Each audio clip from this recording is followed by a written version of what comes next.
नमस्कार दोस्तों, स्वागत है आपका अपने YouTube चैनल दर्शन शास्त्र गुरु में। आज हम एक ऐसे विषय पर चर्चा करेंगे जिस पर सदियों से बहस होती रही है, नास्तिकता। क्या नास्तिक होना गलत है? क्या नास्तिक लोग नैतिक नहीं होते, या नास्तिकता केवल एक दार्शनिक दृष्टिकोण है?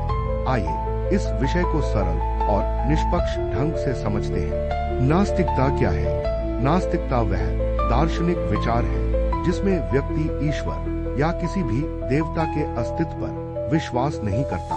सरल शब्दों में नास्तिक व्यक्ति कहता है कि उसे ईश्वर के अस्तित्व का ऐसा प्रमाण नहीं मिला है जिसके आधार पर वह विश्वास कर सके। यह ध्यान रखना जरूरी है कि नास्तिकता का अर्थ धर्म से घृणा करना या धार्मिक लोगों का विरोध करना नहीं है।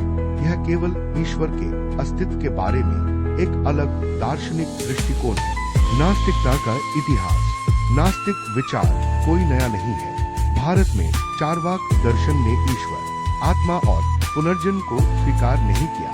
उनका मानना था कि प्रत्यक्ष अनुभव ही ज्ञान का सबसे विश्वसनीय स्रोत है। दुनिया के कई दार्शनिकों और वैज्ञानिकों ने भी ईश्वर के अस्तित्व पर प्रश्न उठाए और तर्क तथा प्रमाण के आधार पर विचार करने की बात कही। क्या नास्तिक लोग नैतिक नहीं होते? यह एक बहुत बड़ी गलतफहमी है। नैतिकता केवल ईश्वर में विश्वास करने या न करने से तय नहीं होती। एक नास्तिक भी ईमानदार, दयालु और समाज के प्रति जिम्मेदार हो सकता है। उसी प्रकार केवल आस्तिक होना भी किसी व्यक्ति को अपने आप नैतिक नहीं बना देता। मनुष्य की पहचान उसके कर्मों से होती है। नास्तिकता और अज्ञेयवाद में अंतर।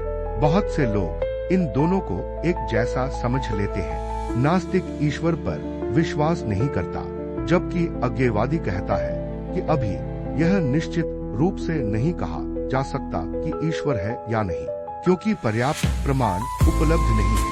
यही दोनों के बीच मुख्य अंतर है। दर्शन शास्त्र की दृष्टि। दर्शन शास्त्र किसी विचार को मानने के लिए मजबूर नहीं करता।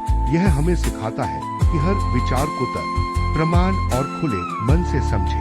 आस्तिकता, नास्तिकता और अज्ञेयवाद तीनों दर्शन शास्त्र के महत्वपूर्ण विषय हैं। तो आज हमने जाना कि नास्तिकता का अर्थ ईश्वर में विश्वास न करना है। इसका अर्थ अनैतिक होना नहीं है। नास्तिकता और अज्ञेयवाद अलग अलग विचार हैं। दर्शन शास्त्र हमें हर विचार को निष्पक्ष रूप से समझने की प्रेरणा देता है। अगर आपको यह वीडियो पसंद आया हो तो इसे लाइक करें, अपने दोस्तों के साथ शेयर करें और दर्शन शास्त्र गुरु चैनल को सब्सक्राइब करना न भूलें। अगले वीडियो में हम जानेंगे आस्तिकता क्या है। धन्यवाद। अभिवादन।